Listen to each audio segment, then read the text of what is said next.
I love it when I get to work with real comedians because I don't often get to work and be comedic. I'm usually the straight person in horror movies, although I've been in a few horror comedies. But I enjoyed, having the chance to play with those guys, and do comedy, do a little bit of comedy myself. Onyx the Fortuitous is such a fun movie. I watched it earlier this morning and just had an absolute blast from start to finish. Right? Yeah. What about the project really sparked your interest to want to be a part of it? It was really Andrew. I'd known about the project for about 5 years. We're friends, and he had a podcast many years ago called Altered States that I was a guest on. And then he was working at the Nerdist at the time, and he was doing little videos here or there, and he would ask me to be in them. And I just did them because I thought he was so funny and clever. And when I read the script, he just wanted my take on it at one point.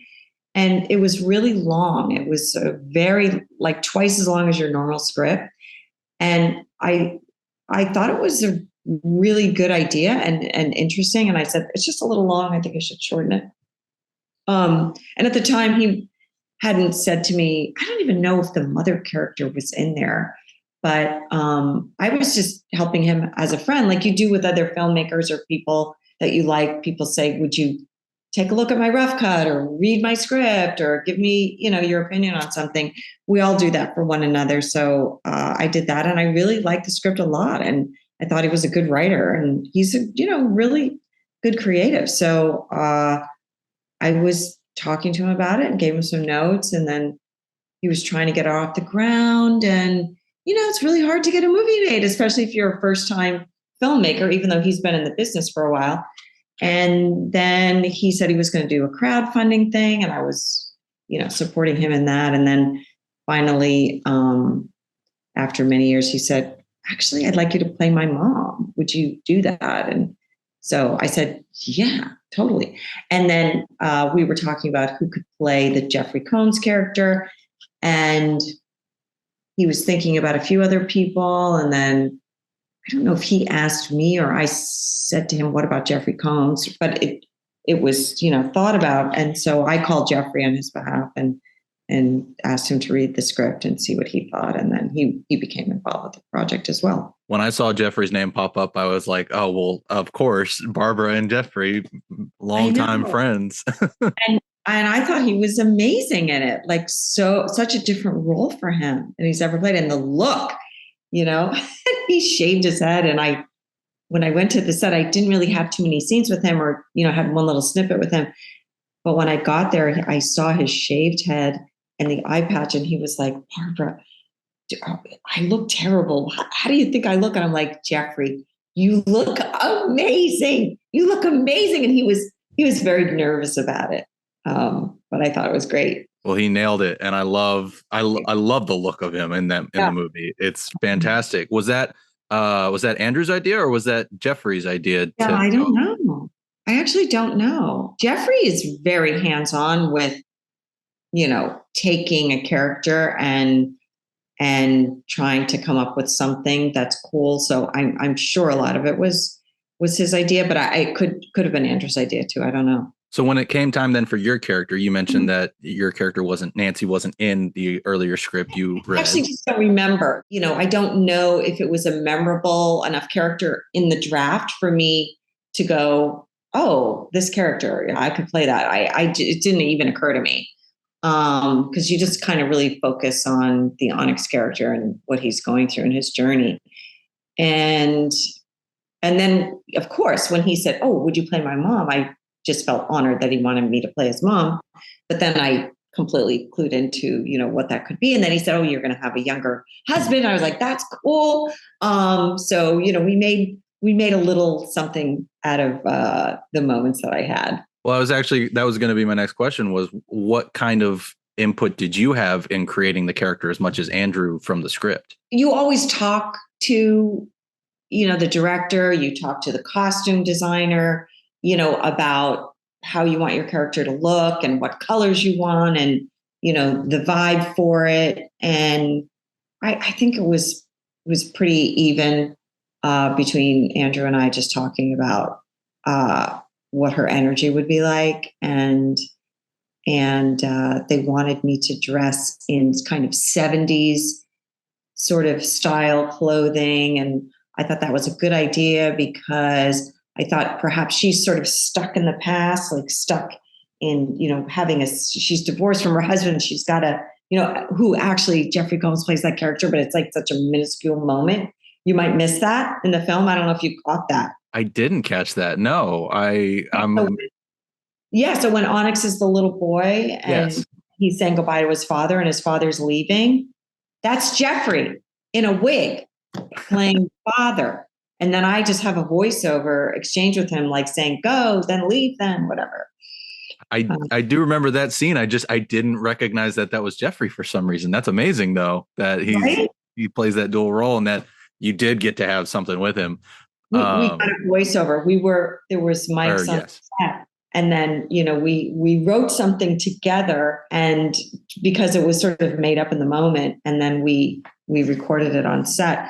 But I think that my character, is this woman who kind of has a second lease on life. So she marries a younger guy, and she's just not, Onyx wasn't cared for and paid attention to when he was younger. And so I think he created his own persona and his own life. And so I think my character just probably wasn't a great mom and didn't pay a lot of attention to him. And so that's why he's, that's one reason he's sort of quirky as he is. Well, in a way, I mean, it's hard not to enjoy what he became. He's such a fun character to watch on screen. But I love the kitchen scene in particular in the beginning of the movie.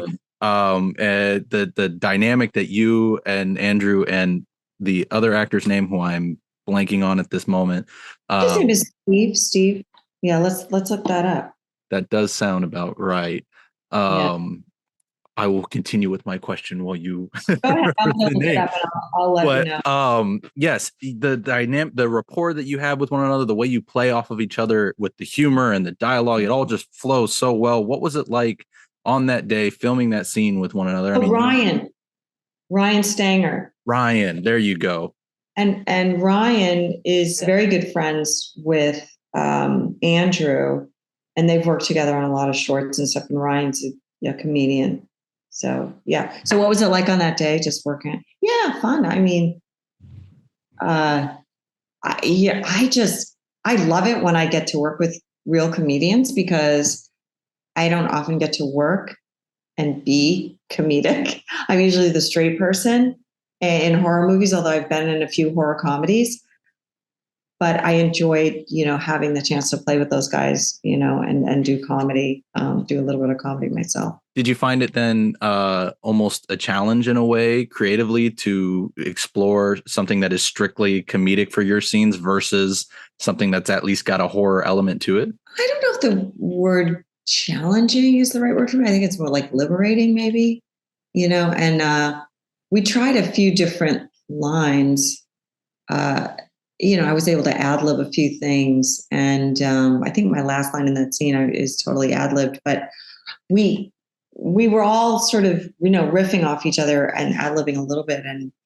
And that was super fun, because I think you do have, with comedy, you do have to see what works in the moment. And, those guys are really adept at doing that kind of stuff. And so it just gave me an opportunity to just go with whatever I was feeling at the moment and just try it, and see what worked. Well, I love that you were allotted the chance to do that, because it really does work in that scene, and it makes me want to see you in more comedies in the future. Yay! Cast me in comedies. Yeah. Yes, I'll put out the word to everybody. Cast Barbara Crampton here in comedies, please. Now, one of the things that impressed me about the movie, and it may be something that you didn't see until finally seeing the movie, but was the effects in this movie, especially for a crowd-funded project. Having been in the genre as long as you have and seen so many of these practical effects close up, what was it like for you seeing the finished product of many? I was blown away. I mean, the puppetry was phenomenal. It's one of the best set pieces of the whole film, if not the best set piece, really. Are those puppets? It just, it brings the movie to another level. Really, it was just extraordinary. I thought they were fantastic. It was a little Beetlejuice-esque, and I think they know that.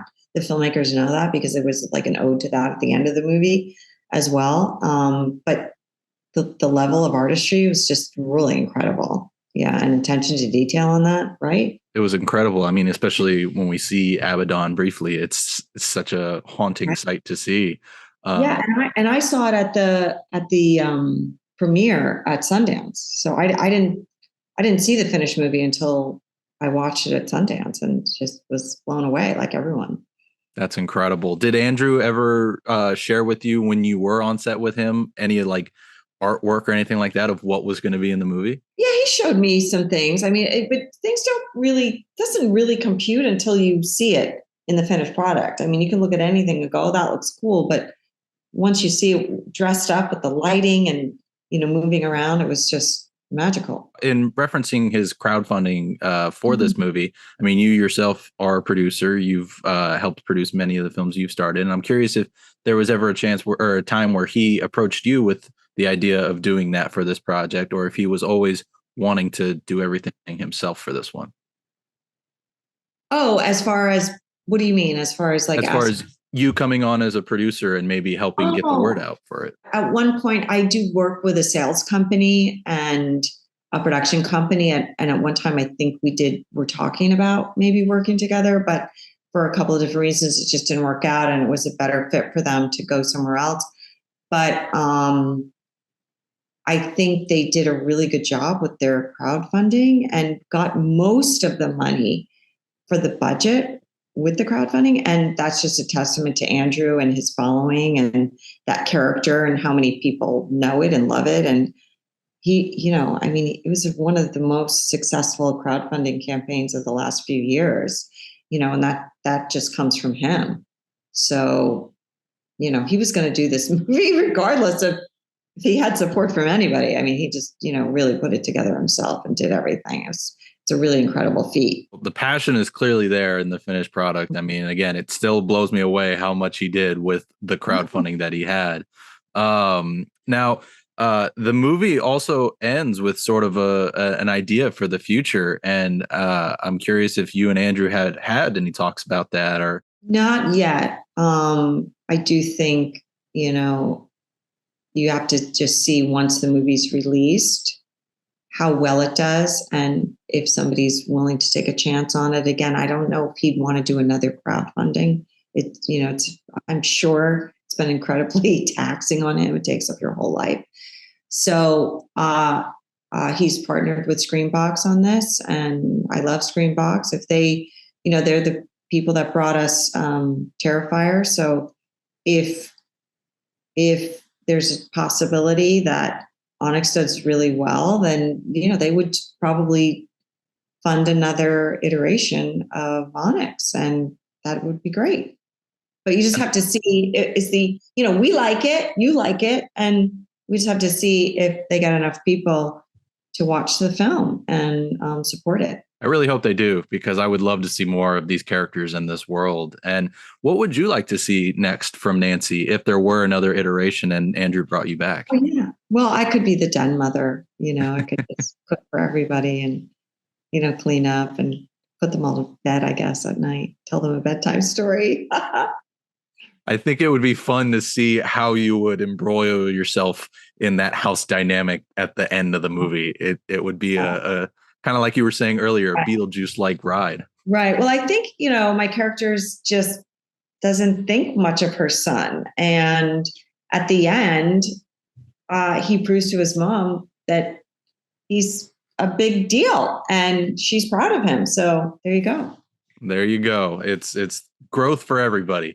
Now you mentioned Screambox, but I'm also super excited that this movie's getting theatrical release as well. This is a movie that I think is going to play well on the big screen with audiences. Yeah. How do you feel leading up to, the one night theatrical as well as the streaming? I think it's great. I do think there's a possibility, although no one has said this to me, that if it does well the first night, they'll add more nights.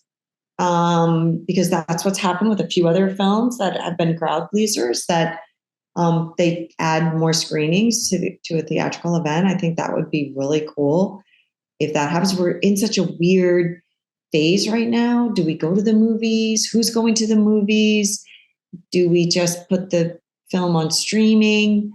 It costs a lot of money to market a film and get the word out that a movie is in theaters and you should go see it. So I think distributors hedge their bets, both ways. Like, how are we going to make the most bang for our buck? And still more people are still watching movies at home, but you want a theatrical event. So let's see what happens. I think it'll be a popular event for one night only, and then hopefully they'll get more. Hopefully. I mean, I remember when I first learned about this movie was a trailer at the movies for it, and I caught my eye. Yes, it was the what did you watch at the movie set? Oh gosh, I feel like it was probably The Nun 2 or some horror movie, but it was Saw X. That's what it was. I remember seeing it before Saw X and was like, that looks like a lot of fun. I want to go see that in theaters. So hopefully other people are like me and saw the trailer and go see it. Yeah. Now I also love that it's coming out into the time of Halloween season. I mean, what do you think that's going to help boost it even further popularity wise? Sure. I mean, they usually save the best movies to come out at Halloween because you're sure to get a bigger crowd or more eyeballs on it at that time. So that bodes well for them and for Screambox for, picking this time to put the movie out. So excited to spread the word about Onyx. It's such a fun film. And I'm proud to be a part of it. I think it's an awesome movie and everyone who worked on it did a great job. They absolutely did. And, again, fingers crossed for more if this does well. So, yeah, totally. Barbara, always great seeing you and chatting with you. My dear.